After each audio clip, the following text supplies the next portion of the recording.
फाल्गुन माह के शुक्ल पक्ष की एकादशी को आमलकी एकादशी कहते हैं। आमलकी एकादशी की महिमा बताते हुए भगवान श्री विष्णु ने कहा कि जो व्यक्ति स्वर्ग तथा मोक्ष प्राप्ति की कामना रखते हैं उनके लिए फाल्गुन मास शुक्ल पक्ष के पुष्य नक्षत्र में आने वाली एकादशी का व्रत अत्यंत श्रेष्ठ है। इस दिन आंवला पूजन का विशेष महत्व है। आंवले को भगवान विष्णु ने आदि वृक्षों के रूप में प्रतिष्ठित किया तथा उसके हर अंग में ईश्वर का स्थान बताया गया है। आइए जानते हैं आमलकी एकादशी की पूजन विधि। आमलकी एकादशी व्रत के पहले दिन व्रती को दशमी की रात्रि में एकादशी व्रत के साथ भगवान विष्णु का ध्यान करते हुए सोना चाहिए। आमलकी एकादशी के दिन सुबह स्नान करके भगवान विष्णु की प्रतिमा के समक्ष हाथ में तिल, कुश, मुद्रा और जल लेकर संकल्प करे कि मैं भगवान विष्णु की प्रसन्नता और मोक्ष की कामना से आमलकी एकादशी का व्रत रखता हूँ। मेरा यह व्रत सफलतापूर्वक पूरा हो, इसके लिए श्री हरि मुझे अपनी शरण में रखे। तत्पश्चात इस मंत्र को पढ़कर व्रत का संकल्प ले। इसके बाद षोडशोपचार सहित भगवान की पूजा करें। भगवान की पूजा के पश्चात पूजन सामग्री लेकर आंवले के वृक्ष की पूजा करें। सबसे पहले वृक्ष के चारों की भूमि को साफ करें और उसे गाय के गोबर से पवित्र करें। पेड़ की जड़ में एक वेदी बनाकर उस पर कलश स्थापित करें। इस कलश में देवताओं, तीर्थों एवं सागर को आमंत्रित करें। कलश में सुगंधि और पंचरत्न रखें। इसके ऊपर पंच पल्लव रखें, फिर दीप जलाकर रखें। कलश पर श्रीखंड और चंदन का लेप करें और वस्त्र पहनाएं। अंत में कलश के ऊपर श्री विष्णु के छठे अवतार परशुराम की मूर्ति स्थापित करें और विधिवत रूप से परशुराम जी की पूजा करें। रात्रि में भगवत कथा तथा भजन कीर्तन करते हुए प्रभु का स्मरण करें।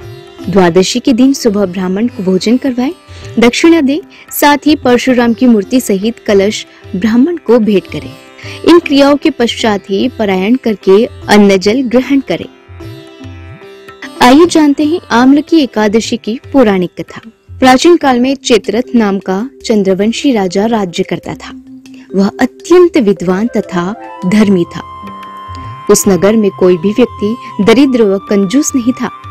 सभी नगरवासी विष्णु भक्त थे और राज्य के सभी लोग एकादशी का व्रत किया करते थे।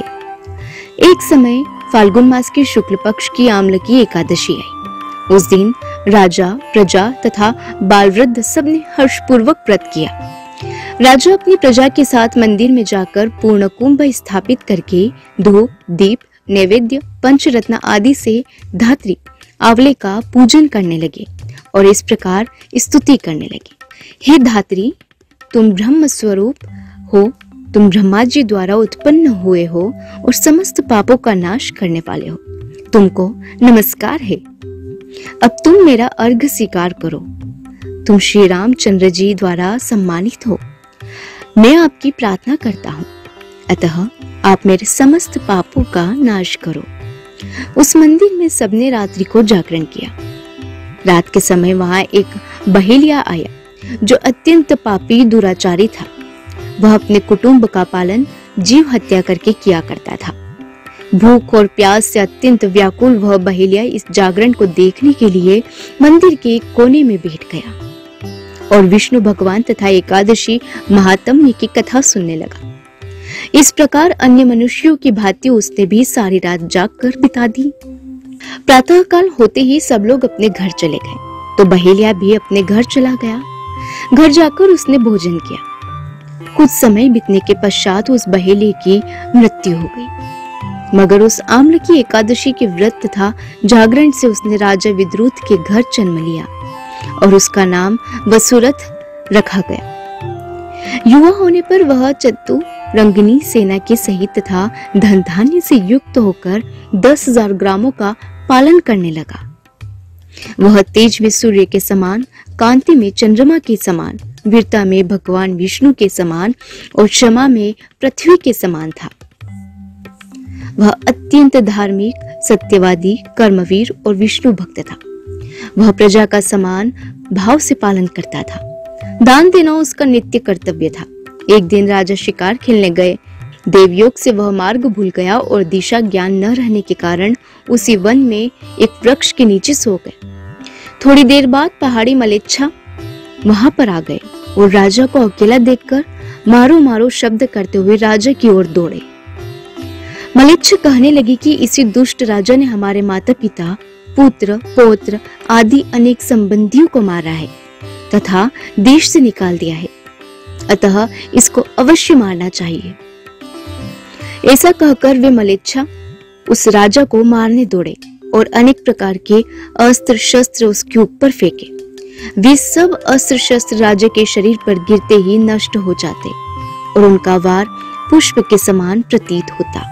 अब उन मलेच्छों के अस्त्र शस्त्र उल्टा उन्हीं पर प्रहार करने लगे, जिससे वे मूर्छित होकर गिरने लगे। उसी समय राजा के शरीर से एक दिव्य स्त्री उत्पन्न हुई। वह स्त्री अत्यंत सुंदर होते हुए भी उसकी भ्रुकुटी टेढ़ी थी। उसकी आंखों से लाल लाल अग्नि निकल रही थी, जिससे वह दूसरे काल के समान प्रतीत होती थी। वह स्त्री मलेच्छों को मारने दौड़ी और थोड़ी ही देर में उसने सब मलेच्छों को काल के गाल में पहुंचा दिया। जब राजा सोकर उठा तो उसने मलेच्छों को मरा हुआ देखकर कहा कि इन शत्रुओं को किसने मारा है? इस वन में मेरा कौन हितैषी रहता है? वह ऐसा विचार ही कर रहा था कि आकाशवाणी हुई, हे राजा, इस संसार में विष्णु के अतिरिक्त कौन तेरी सहायता कर सकता है? इस आकाशवाणी को सुनकर राजा अपने राज्य में आ गया और सुखपूर्वक राज्य करने लगा। जो मनुष्य इस आम्लकी एकादशी का व्रत करते हैं वे प्रत्येक कार्य में सफल होते हैं और अंत में विष्णु लोक को जाते हैं। पुष्य नक्षत्र के दिन आने वाली यह एकादशी बहुत ही पुण्यदायिनी है तथा इसका व्रत करने वालों के जन्म जन्मांतर के सभी पाप नष्ट होते हैं। ऐसी इस एकादशी व्रत की महिमा है। वेब दुनिया की सभी से अपील है कि भीड़ भाड़ से बचे, मास्क पहने व सैनिटाइजर का इस्तेमाल करें, साथ ही सोशल डिस्टेंसिंग का पूरा पालन करें।